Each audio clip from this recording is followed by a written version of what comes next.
I was just wondering what you'd like to hear from the Chancellor today.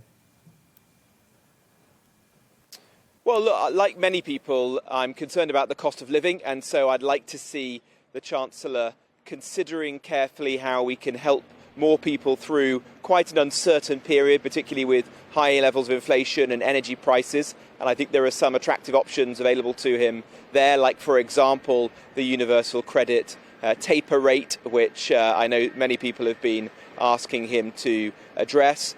I want to see us looking to the future and, of course, investing in public services, but particularly trying to grow the economy. And that may mean further investment in infrastructure, for example, in the Midlands, in the North, as part of our levelling up agenda. But I also want to hear reassurance that this is a fiscally responsible government and that we're going to be prudent with the public finances, because we don't know what the future holds. Small increases in interest rates can make a big impact on the public finances. So I think striking that right balance as the economy grows between investing in the public services and protecting those people who are on lower incomes, with maintaining fiscal responsibility and the government's reputation for managing the public finances prudently.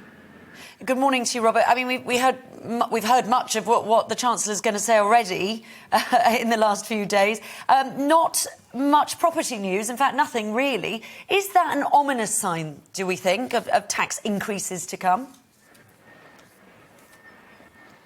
I don't think so. I don't have any inside information or to see what the Chancellor has to say on stamp duty and property taxes, but I don't think that's something that he should reach to. Personally, I think we're already very highly taxed, and so I wouldn't want to see further increases in taxation almost of any kind, and maybe there'll be opportunities now or in the future to reform or reduce taxes. But in terms of housing, what we have heard some news on, which is welcome, is something that I put forward when I was Housing Secretary, which is to invest more money in unlocking those brownfield sites in our towns and city centres, so we can both build more homes but also regenerate and renew some of those parts of our communities that have looked neglected and undervalued for too long. And so a major investment in brownfield land regeneration sounds like a very sensible and welcome step forwards. Yeah, as you say, this has been discussed, in your words, for too long.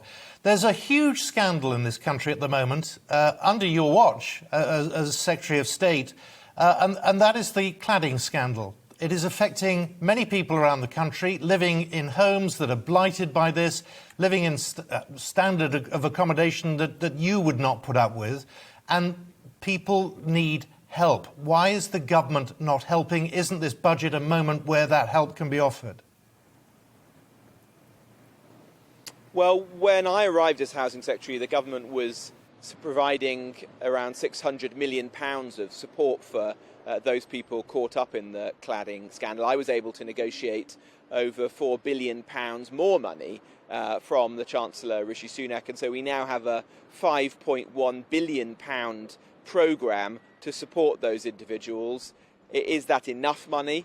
Well, I think there is an argument to say that you could go further to provide extra support, but that's a matter for my successor, Michael Gove, and the Chancellor to discuss. The other element of this is ensuring that money isn't wasted and people aren't asked to do things which frankly aren't necessary.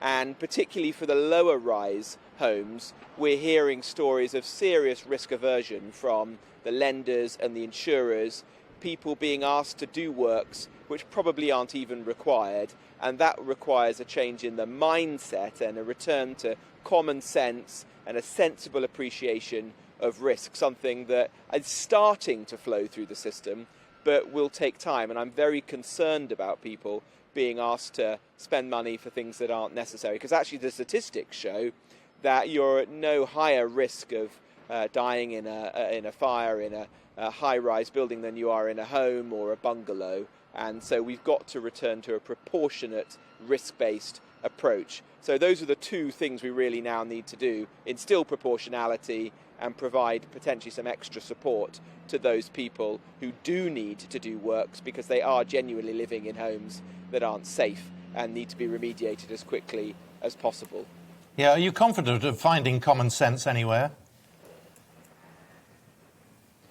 Well, it's proven to be very difficult on this issue, at least, because there's massive risk aversion amongst all the players, and the government is just one part of the market. And so trying to instill that proportionate approach has proven to be very difficult indeed. I hope that you're starting to see the first signs of that, but it's going to take months or potentially longer for that to feed through the system and for people to start to see their bills, if they're receiving very large bills, being challenged and coming to something that's a sensible outcome for them, which either they can afford or can be paid for by the taxpayer, or better still, by the builders and the developers who got us into this situation in the first place by building the shoddy buildings.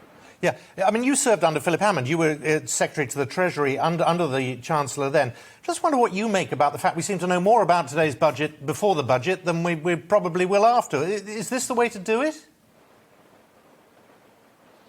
Well, as a backbench Member of Parliament, I want to see the House of Commons respected, and the Chancellor will be coming shortly to the Commons to do his speech. That will contain the big, important, commercially and market-sensitive announcements like the tax measures that we've just been speculating about. Those things haven't been trailed. It's not actually unusual for a Chancellor to trail some of the more positive announcements in the days leading up to it. The Chancellors that I worked for in the past certainly did so, but it is important that the House of Commons is respected and that we, as members of Parliament, and you as the media, members of the public, get to hear the budget from the lips of the Chancellor rather than in the press in the days leading up to it. So the right balance needs to be struck here.